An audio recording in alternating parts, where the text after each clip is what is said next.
కల్వకుర్తి పట్టణంలో మాజీ ఎమ్మెల్యే తన ఇంటిలో మీడియా సమావేశం ఏర్పాటు చేయడం జరిగింది. మీడియాతో మాజీ ఎమ్మెల్యే జైపాల్ యాదవ్ మాట్లాడుతూ 5,000 కోట్లతో బీఆర్ఎస్ ప్రభుత్వం అభివృద్ధి పనులు చేపట్టిందని, అవే పనులను కాంగ్రెస్ ప్రభుత్వం మేము చేశామని చెప్పుకోవడం సిగ్గుచేటని నిన్న కల్వకుర్తి నియోజకవర్గంలో 3 మంత్రులతో శంకుస్థాపనలు చేయడంపై జైపాల్ యాదవ్ ఘాటుగా విమర్శించడం జరిగింది. గతంలో చేసిన శంకుస్థాపనలు మళ్లీ చేస్తున్నారు. పాత గోడలకు రంగులు వేసిన విధంగా ఉందని ఆనాటి మంత్రి హరీష్ రావుతో కల్వకుర్తిలో 100 పడకల ఆసుపత్రికి 20,000 మంది సమక్షంలో శంకుస్థాపన చేశారు. చిన్న స్థాయి నేతలకు లేకుండా సీనియర్ మంత్రులకు తెలియదా? పల్లె దవాఖానా పేరుతో నియోజకవర్గంలో 27 ప్రైమరీ హెల్త్ సెంటర్లను ప్రారంభించాం. మా బీఆర్ఎస్ హయాంలో నియోజకవర్గంలో ఎన్నో రోడ్లు వేయించాం.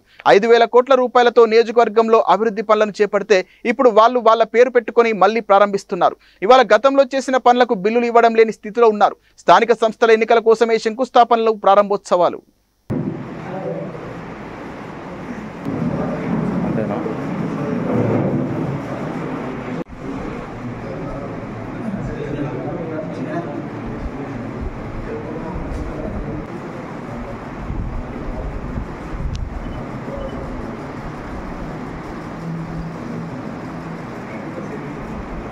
ఇలా రౌపల్పేట వరకు, రౌపల్పేట నుంచి అదేవిధంగా తెల్కపల్లి వరకు 20,000 మందితోటి ఆ రోజు శంకుస్థాపన చేయడం.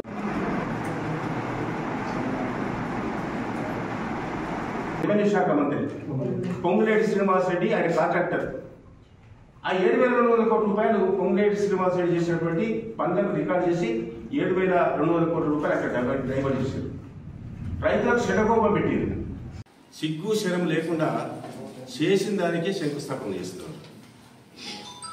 మీరు 2022-23 సంవత్సరంలో గౌరవ ముఖ్యమంత్రి కేసీఆర్ గారు ముఖ్యమంత్రిగా పనిచేస్తున్న సందర్భంలో నేను కల్వకుర్తి కాన్స్టిట్యున్సీ హెడ్ క్వార్టర్కు 100 పడకల ఆసుపత్రి మంజూరు చేయించాను.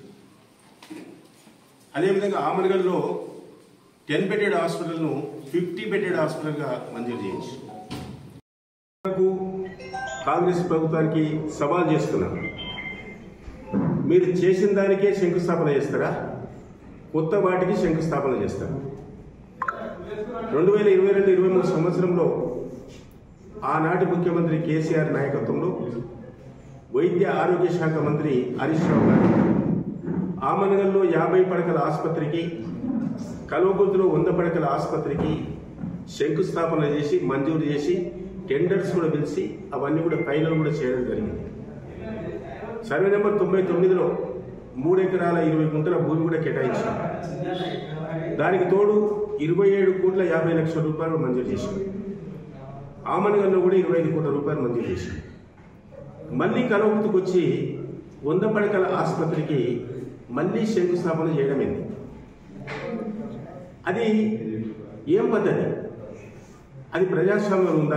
ఎక్కడన్నా ఒక్కసారి సీనియర్ మంత్రులు దామోదర్ రాజనరసింహ గారు గతంలో డిప్యూటీ సీఎంగా పనిచేసాడు, కోమరెడ్డి వెంకరెడ్డి మంత్రిగా పనిచేసాడు, జూపల్లి కృష్ణారావు గారు కూడా మంత్రిగా పనిచేశారు. కొత్తవి మంజూరు చేయండి, కొత్తవి ఇవ్వండి, కొత్తవి ఇచ్చి కొత్త ఆయనకు శంకుస్థాపన చేయండి, ప్రారంభోత్సవం చేయండి. నేను ఇవాళ డిమాండ్ చేస్తున్నాం. మీరు ఈ రోడ్లు, ఆ రోడ్లు, ఈ రోడ్లు, అటువంటి రోడ్లు మేము ఎంజాయ్ చేసినాం. ఈ కల్వకుర్తి నియోజకవర్గంలో అన్ని రంగాలకు 5,000